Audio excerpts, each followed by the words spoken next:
बाद तिब्बत से आई बाढ़ नेपाल में भारी तबाही लेकर आई है।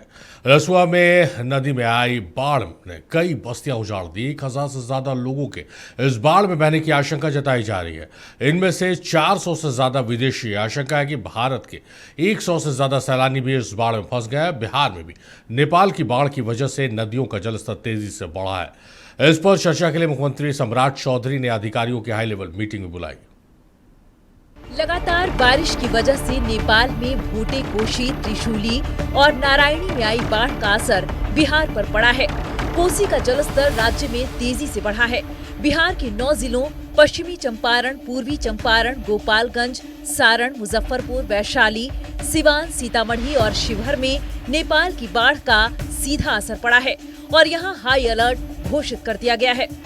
मुख्यमंत्री सम्राट चौधरी ने बाढ़ के खतरे को लेकर बड़ी बैठक बुलाई है।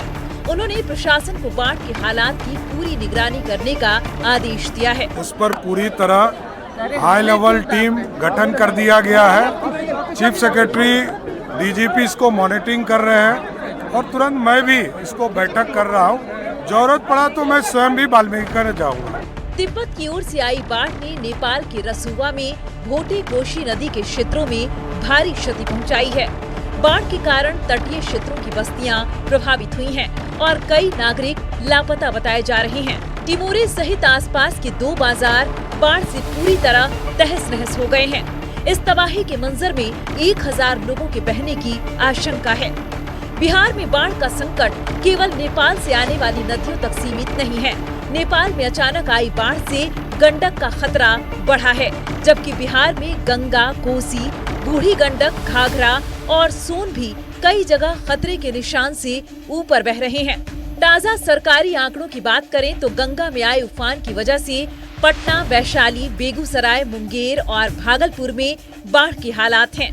कोसी नदी में आया उफान सुपौल, खगड़िया और कटिहार में जल प्रलय लेकर आया है।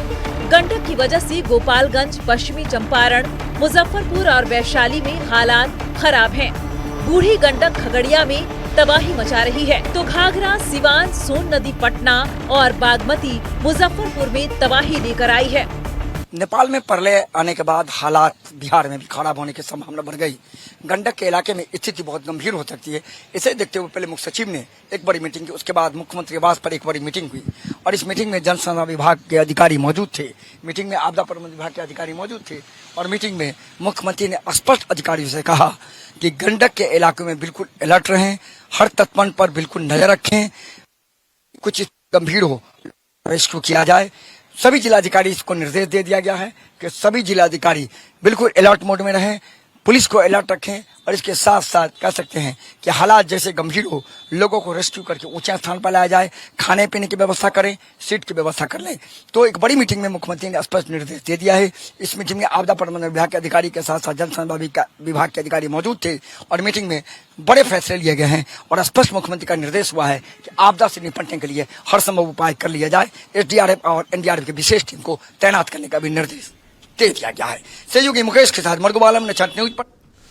स्टेशन मरगूब आलम हमारे साथ एक बार फिर जुड़ रहे हैं, सीधे उनका रुख करते हैं। मरगूब, तिब्बत में बाढ़ आई, प्रलय आया और उसका असर नेपाल के बाद अब बिहार में भी बाढ़ की स्थिति है और इसको लेकर मुख्यमंत्री ने आज हाई लेवल मीटिंग की अधिकारियों संग। क्या कुछ दिशा निर्देश दिए गए हैं, किस तरह से चीजों से निपटने की तैयारी है सरकार की?